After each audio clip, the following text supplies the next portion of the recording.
Salut à tous. Les amis, je vous souhaite la bienvenue sur la chaîne PMU Classe. Je vous espère très bien portant. Ici ça va.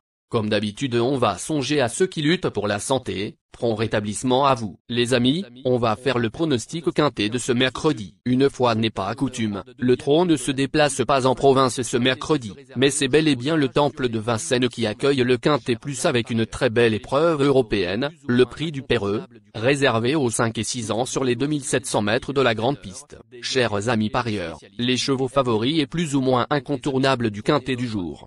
Nous avions eu aussi les avis des entraîneurs, des jockeys, et des spécialistes du PMU pour vous. Donc les amis, prenez note, et faire votre choix à la fin de vidéo. Les détails de leur performance à suivre. En tête de notre sélection quintet le numéro 8. Aura notre préférence. Après une rentrée nécessaire à Ken, ce protégé de Jean-Pierre Barjon s'est imposé en toute décontraction dans le quintet plus du 22 mars, dominant notamment Kmia Duchesne, 1. Il s'est ensuite, une nouvelle fois, très bien comporté en se classant deuxième de Rikita JPA Anguien, avec ses fers déférés des postérieurs pour l'occasion. Il s'annonce comme un candidat à la victoire. Plus d'informations sur son état actuel à l'entraînement avec Léo Abrivard, fils de l'entraîneur. Il s'explique. Carambar, 8, n'est pas passé loin du succès à Anguien, n'étant battu qu'à la fin par une sprinteuse. C'est un cheval dur à l'effort, qui se plaît sur ce parcours. Il est sûr et en forme. Il ne court pas seul, mais il représente une première chance théorique et peut servir de base de jeu pour les parieurs du quintet plus. On enchaîne avec notre deuxième base solide du quintet de ce mercredi. Numéro 12. Impressionnant lors de la période printemps-été l'an dernier, ce pensionnaire d'Arnaud Desmottes vient d'effectuer une rentrée remarquée dans le quintet plus du 2 mai, sur 2100 mètres. Il sera certainement plus à son aise sur cette distance plus longue et devrait progresser au fil des courses. Sa place est à l'arrivée. On se renseigne davantage avec Arnaud Desmottes, entraîneur et driver. Il s'explique. J'ai été très satisfait de la course de rentrée de Jason Ginu, 12. Le cheval est resté en belle forme depuis. Le parcours ne lui posera aucun problème. C'est un bel engagement, même s'il y a de l'opposition au départ. Chers parieurs, la dernière minute du quintet de ce mercredi. Numéro 14. Ce protégé de Paul Viel s'est imposé plaisamment à Lyon-Paris avant de confirmer en se classant 4e du quintet plus du 2 mai, dominant notamment Jason Ginu, 12. Il va retrouver Eric Raffin, avec qui il s'est déjà imposé. Il possède de bonnes statistiques dans cette configuration de ferrure. 4 victoires et 10 places en 16 sorties. Candidat au podium. Plus de précision avec Julien Raffestin, entraîneur. Il s'explique. Gilles Orviva, 14, est en grande forme à l'heure actuelle. C'est un cheval dur à l'effort. Son dernier driver avait des regrets après sa dernière course, car il pense qu'il aurait dû rouler plus. Il a été pris de vitesse dans le dernier tournant et n'avait pas totalement la place pour le lancer ensuite. Il aurait pu tout aussi bien gagner. Il est très bien engagé ce mercredi. L'opposition est de taille, mais mon cheval a bien récupéré de ses récents efforts. Sans incident, il a sa place dans le quintet plus. Les amis, soyez sympas. Faites ce simple geste encouragement, ça nous donne la force dans la recherche. Je termine la vidéo avec mon champ réduit.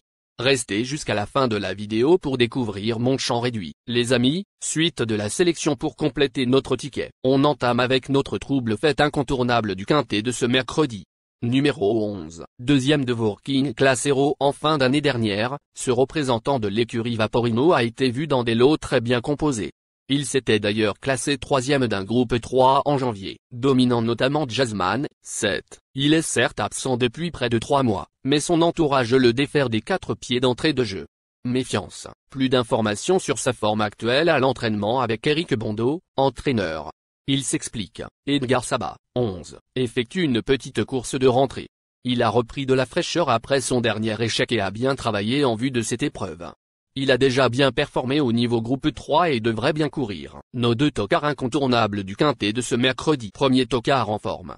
Numéro 16, 3e d'un groupe 3 en début d'année sur ce parcours, où elle dominait notamment Jason Ginu, 12, cette pensionnaire de Jean-Michel Baudouin s'est depuis honorablement comportée en province. Bien engagée pour son retour dans le temple du trot, elle évoluera d'ailleurs pieds nus pour l'occasion. À suivre de près, on écoute Louis Baudouin, driver et fils de l'entraîneur. Il s'explique. Après la contre-performance de Jocon de Cibet, 16, à Salon de Provence, les examens n'étaient pas très bons. Elle a eu droit à du repos et a repris de la fraîcheur. Cet engagement était prévu depuis un moment. Elle est parfaite au travail et se présentera à 100%. Il y a des plus jeunes, mais il est difficile de trouver un meilleur engagement. Elle devrait se réhabiliter. Deuxième tocard en forme. Numéro 6. Après avoir fait l'impasse sur le meeting d'hiver, ce concurrent de Philippe Daujar semble recouvrer son bon niveau. En dernier lieu, il n'a été dominé que par la bonne Jalandra de Malak, qui a depuis remporté une 7e course consécutive. Plaqué aux antérieurs pour la première fois de sa carrière, il mérite un large crédit. Plus de précision avec Philippe Daujar, entraîneur et driver. Il s'explique. Après une période de repos méritée, G-Express 6 a vite retrouvé toutes ses sensations. Ses dernières courses sont bonnes et il est resté bien au travail. Je l'allège dans sa ferrure pour plus de confort. Il y a une belle opposition face à nous, mais il fait tout de même partie des candidats aux places dans ce Quintet Plus. Notre outsider séduisant du Quintet de ce mercredi. Numéro 15. Cette jument de Franck Gibert effectue un superbe début d'année dans le sud-ouest avec notamment 6 podiums, dont 4 victoires, en autant de sorties. Elle va effectuer son retour dans le temple du trop haut plafond des gains, mais avec ses cadets sur sa route.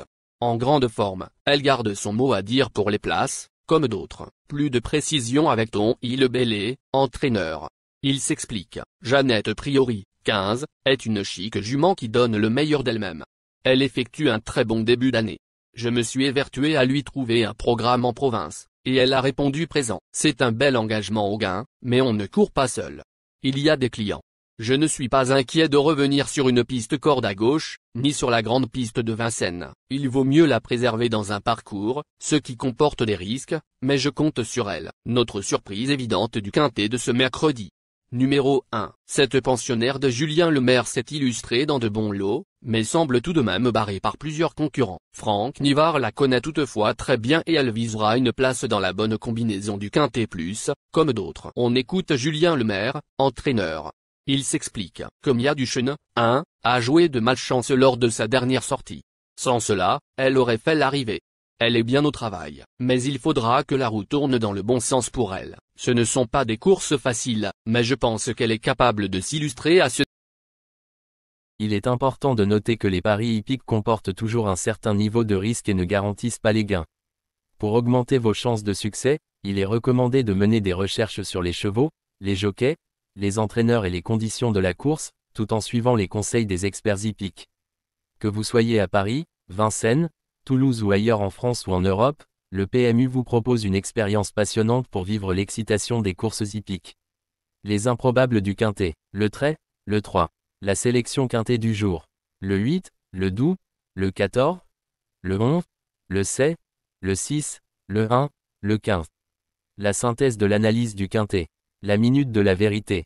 Le numéro 8, c'est le plus gros favori de la course, il détient le pilier de la course, soyez très prudents chers parieurs. Les 3 atouts du Quintet, le 12, le 14, le 7. Nos propositions de tickets du jour, chers amis parieurs. Mon champ réduit à 50%. 14, le 12, le 7, le 6, le 8. C'est une combinaison qui permet aux joueurs de mettre un cheval de base et d'y associer plusieurs autres concurrents. Mais pourquoi choisir le Quintet en champ réduit? Avec des bas, vous pouvez ajouter des tocards dans vos champs. Si les bases font l'arrivée avec un outsider retenu dans votre pari, alors les rapports peuvent être rémunérateurs. Cette formule en champ réduit est toutefois moins sécuritaire que la formule combinée. Par exemple, dans les courses de trot attelé, les chevaux peuvent être au galop et donc disqualifiés. Si cela arrive lors d'un Quintet en champ réduit avec votre base ou l'une d'elles qui est disqualifiée, alors vous ne pourrez pas toucher le Quintet mais au maximum un ou plusieurs bonus. Cette formule est un bon compromis entre le Quintet unitaire qui consiste à jouer uniquement 5 chevaux et la formule combinée qui est plus sécuritaire mais également plus coûteuse. Selon les courses PMU et la valeur des chevaux, vous allez faire votre choix entre les deux. Ticket de folie, le 8, le 13. Et le 7, le 3. Ici nous avons décidé de combiner la base avec nos improbables. Ticket de couverture, le 8, le 12. Il existe plusieurs types de jeux, comme le pari en jeu simple, couplet gagnant ou placé, jeu trio, jeu quarté, jeu quintet, que vous pouvez tenter votre chance les amis. Mon multi 5 du jour, le 8, le 7. Associé au grand carnet, le 12, le 14, le 11, le 6, le 1, le 15, le 13, le 3. Vous êtes nombreux à contribuer et donner votre avis sur nos différents contenus et nous sommes heureux de recevoir vos contributions et réactions respectueuses et courtoises qui enrichissent nos publications. Merci les amis, bon jeu à tous, à très bientôt pour la prochaine course. Bye bye.